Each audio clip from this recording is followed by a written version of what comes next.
항문 쪽 피부는 직장이 점막으로 되어 있고 다른 피부들과는 다르게 약한 조직이라고 생각을 하시면 이해가 되실 겁니다. 바디워시 같은 경우에는 보호막들까지 같이 쓸려 나가기 때문에 과도하게 자주 씻게 되면 손상을 받을 수 있다. 항문 안쪽, 직장 점막 있는 쪽까지 안쪽을 막 닦는 분들도 있거든요. 안녕하십니까, 박용환입니다. 김포우리병원에서 외과과장을 맡고 있고요. 지금은 진료협력센터장을 맡고 있습니다.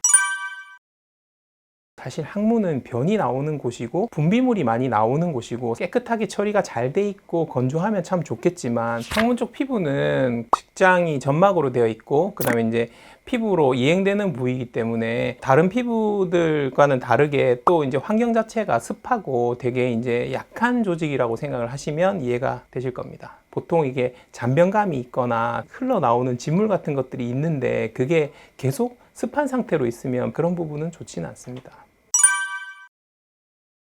바디워시 이런 거를 항문 쪽에 가까이 가지 않아야 된다라고 알고 계시는 부분들은 좀 오해다. 사실 하루에 한 번 샤워하시는데 그거를 항문 쪽을 너무 또 안쪽까지 하시는 거라든지 그런 것들이 아니라면 그냥 일반적인 상식 수준에서 하시는 샤워나 그런 것들은 다 괜찮다. 단 그 약한 부위이기도 하고 바디워시 같은 경우에는 보호막들까지 같이 쓸려 나가기 때문에 그쪽을 너무 과도하게 자주 씻게 되면 손상을 받을 수 있다. 그렇게 이해하시면 되겠습니다.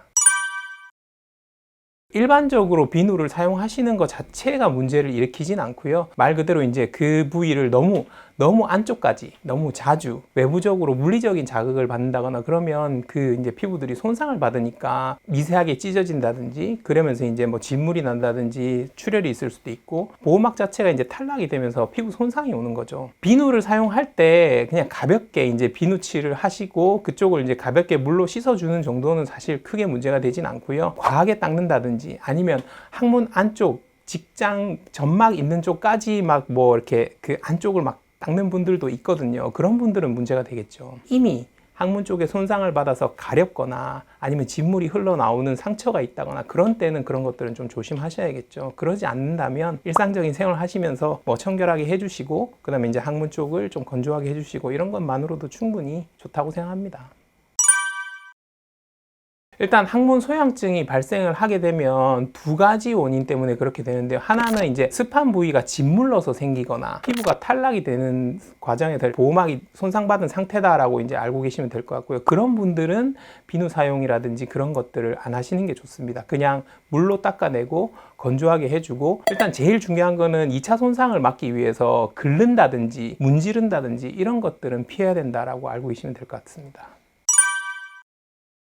비데 사용은 사실 개인 차이가 있으니까 수압을 좀 세게 해서 시원하게 하는 걸 좋아하시는 분들이 있는데 그거는 좀 좋지 않다. 그리고 비데를 너무 안쪽까지 점막 있는 데까지도 가까이 이렇게 세게 쏘는 것들은 좋지 않다. 대신 그냥 수압을 적정한 수압으로 비데를 사용하는 건 오히려 괜찮다고 생각합니다. 왜냐하면 깨끗하게 할 때 닦아주는 것보다는 물로 씻는 게 좋다고 하는데 그게 수압이 높지 않은 물이면 오히려 비데 사용은 괜찮다라고 생각을 하고 있고요. 물티슈는 물티슈 중에서도 이렇게 화학약품이 같이 포함이 되어 있는 것들은 좋지 않고요. 첨가물이 그렇게 많지 않은 거의 없으면 더 좋고 그런 것들은 오히려 괜찮다. 대신 저 같은 경우에 차라리 물티슈보다는 휴지에다 그냥 물을 묻혀서 사용하시는 것도 좋겠다라고 생각합니다. 그러면 그냥 물만 사용하는 걸로도 충분하다는 말씀이에요? 네, 그렇게 생각합니다. 물로 씻어주는 것만으로도 사실 충분하고요. 용변 보신 후에 그 씻어주는 거는 수압을 약하게 비데를 쓰시면 좋고, 비데가 없는 환경에서는 저자극이 되어 있는 물티슈 같은 걸 사용하시는 게 좋겠다. 물로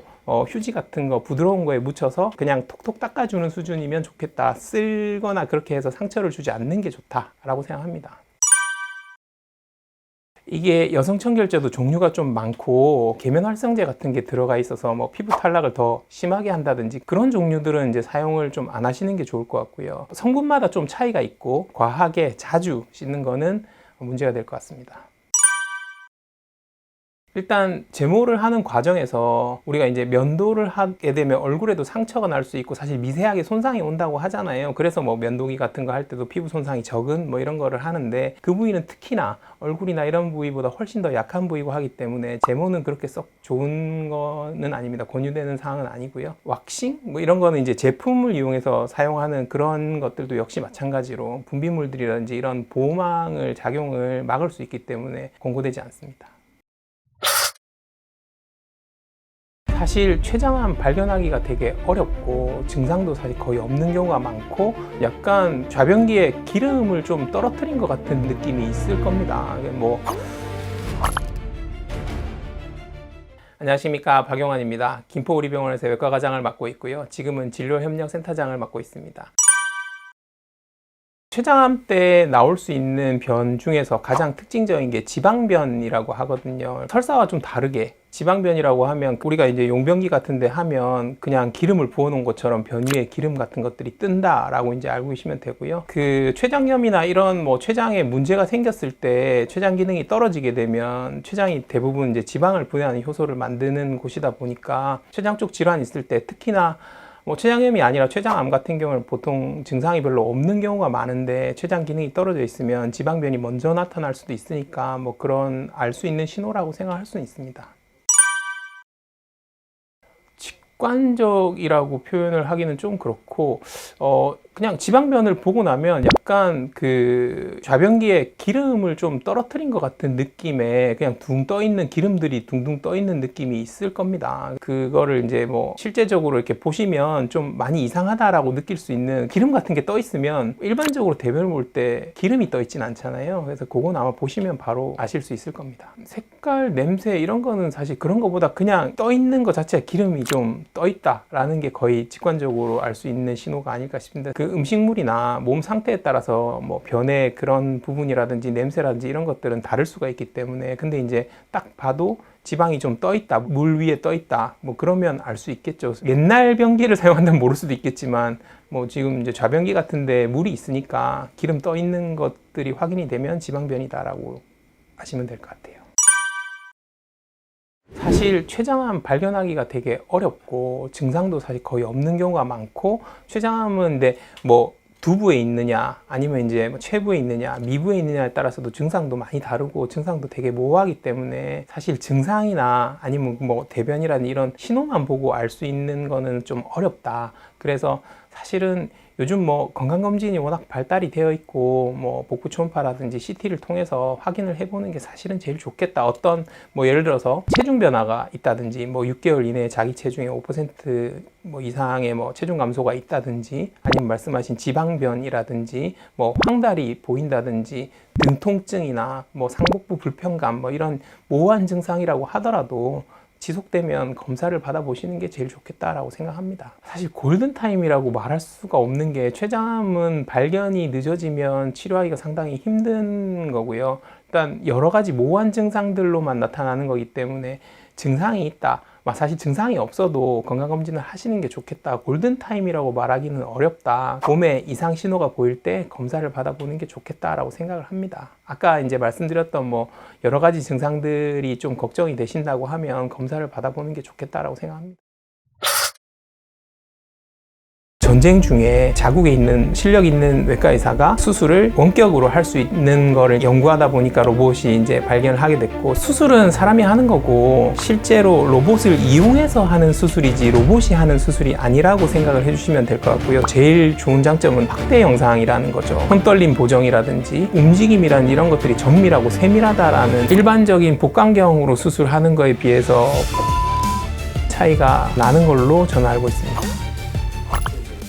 안녕하십니까, 박용환입니다. 김포우리병원에서 외과과장을 맡고 있고요. 로봇센터장을 역임했고 20년째 외과 전문의로 수술을 진행하고 있습니다. 많이들 질문을 합니다. 저희가 이제 로봇 수술을 설명하면 환자분들이 로봇이 하는 것보다는 선생님이 하시는 게 저는 더 믿음이 갈 것 같은데요 라고 당연히 얘기들을 하시고요. 실제로 로봇을 이용해서 하는 수술이지 로봇이 하는 수술이 아니라고 생각을 해주시면 될 것 같고요. 수술은 당연히 집도의가 하시는 거고요. 개복 수술이라든지 복강경 수술이라든지 로봇 수술이라든지 그게 전부 다 이용하는 도구가 뭐 복강경 기구라든지 아니면 개복 수술 때 직접적으로 이제 하는 기구라든지 아니면 로봇을 이용을 하는 거지 실제로 집도의는 사람입니다. 대체로 외과 분야에서 많이 사용된다고. 그건 아니고요. 제가 외과의사라서 그냥 외과의사라고 말씀을 드린 거고, 실제적으로 지금 우리나라에서 이제 로봇 수술을 진행하고 있는 파트는 외과도 있고, 외과도 세분화가 많이 돼 있으니까요. 외과에서도 뭐 이렇게 상부위장관, 그 다음에 이제 뭐 하부위장관, 갑상선 쪽 수술을 하시는 분들도 있고, 요즘은 간담도계 쪽 또 많이들 하시고, 전립선암이라든지 위암, 대장암, 아까 뭐 간이라든지 담낭 수술, 뭐 탈장 수술, 그리고 이제 충수절제술도 그렇고, 비뇨기과나 흉부외과나, 그리고 우리나라는 다른 나라와 달리 산부인과 수술이 상당히 로봇 수술이 많이 진행하고 있습니다. 다른 나라에 비해서 산부인과 영역의 범위가 조금 넓다는 거지, 산부인과가 뭐 압도적으로 로봇 수술이 많다 이 정도는 아닙니다. 영상으로 보시는 게 제일 좋을 것 같은데, 콘솔에 이제 몸을 좀 밀착한 다음에 약간 그 손가락을 이렇게 로봇 조종하는 간을 끼우고 아래쪽에 발판이 있습니다. 양쪽 발을 사용해서 이제 이용할 수 있는 발판들이 있어서, 기본적으로 이제 저희가 손가락을 끼워서 하는 거는 로봇 팔을 움직이는 개념이라고 생각하시면 되고, 카메라를 움직이는 거는 발판이랑 손을 같이 움직여서 카메라도 움직이고, 아래쪽 이 발판은 우리가 이제 지혈을 한다든지 아니면 뭐 이렇게 절단을 한다든지 그런 거를 하는 이제 기구들을 또 이용하는 발판이 되겠습니다. 사실 로봇 수술을 할 수 있는 사람은 당연히 개복 수술과 복강경 수술을 잘 하는 사람이어야 된다고 생각을 합니다. 수술을 하다가 어떤 일이 벌어졌는데 나는 로봇 수술밖에 못하니까 다른 사람을 불러와야 되는 상황이라면 그거는 수술을 못하는 거겠죠. 뭐 어떤 상황이 벌어질 수 있다고 하더라도 환자분에 대한 모든 이제 상태와 해부학적 구조라든지 그런 것들을 다 파악을 하고 있어야 로봇 수술이 진행이 가능한 거고요. 당연히 그런 거는 크게 걱정 안 하셔도 로봇 수술 진행하시는 분들이 그런 능력이 될 거라고 저는 믿습니다. 외과의가 집도하는 개복 수술하고 같은 의사가 로봇으로 진행하는 수술을 비교한다면 어떤 차이가 있을까요? 개복 수술하고 로봇 수술의 차이라고 말할 수는 없고요. 개복 수술을 해야 되는 상황과 로봇 수술을 해야 되는 상황의 차이가 있다라고 이제 이해를 좀 해주시면 될 것 같아요. 어쨌든 로봇 수술이든 복강경 수술이든 그건 이제 카메라가 들어가서 해야 되는 상황이라서 시야가 확보가 안 되는 수술에서는 개복 수술이 훨씬 더 유리하다라고 이제 알고 계시면 될 것 같고, 시야가 잘 확보가 되고 뭔가 이렇게 정밀한 작업이 필요한 상태에서는 로봇 수술이 좀 더 유리하다, 이렇게 이해하시는 게 좋을 것 같습니다.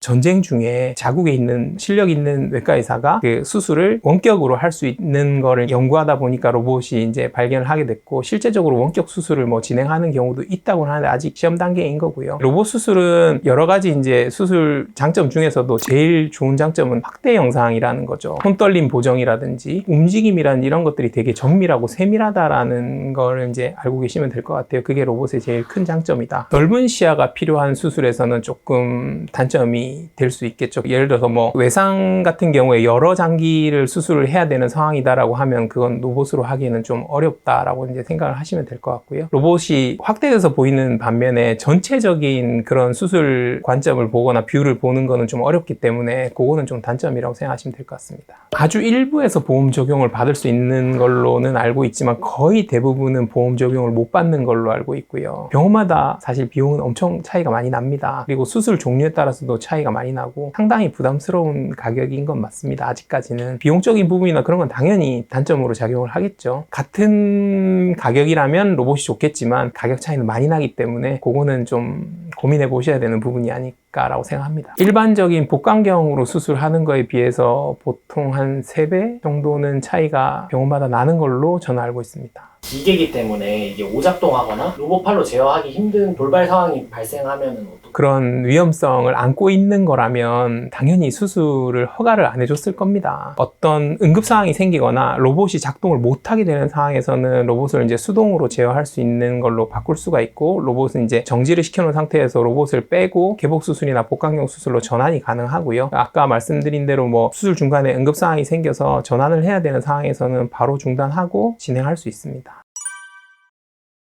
로봇 수술은 장점도 많지만 비용적인 부분 때문에 아직 망설이시는 분이 많다고 생각을 하고 있고요. 그냥 일반적인 복강경 수술이나 아니면 다른 수술보다 뭐 위험하다거나 뭐 로봇 수술이 뭐 아직까지는 뭐 안정성이 확보되지 않았다라고 생각하시는 거는 좀 오해인 것 같고요. 다 좋지만 아무래도 비용적인 부분이 아직은 보험이 안 되기 때문에 그런 부분들에 대해서는 고민을 좀 해보시는 경우가 있겠지만 수술 자체만 놓고 따졌을 때 만약에 비용이 같은 비용이라면 로봇 수술을 하겠다라고 생각합니다.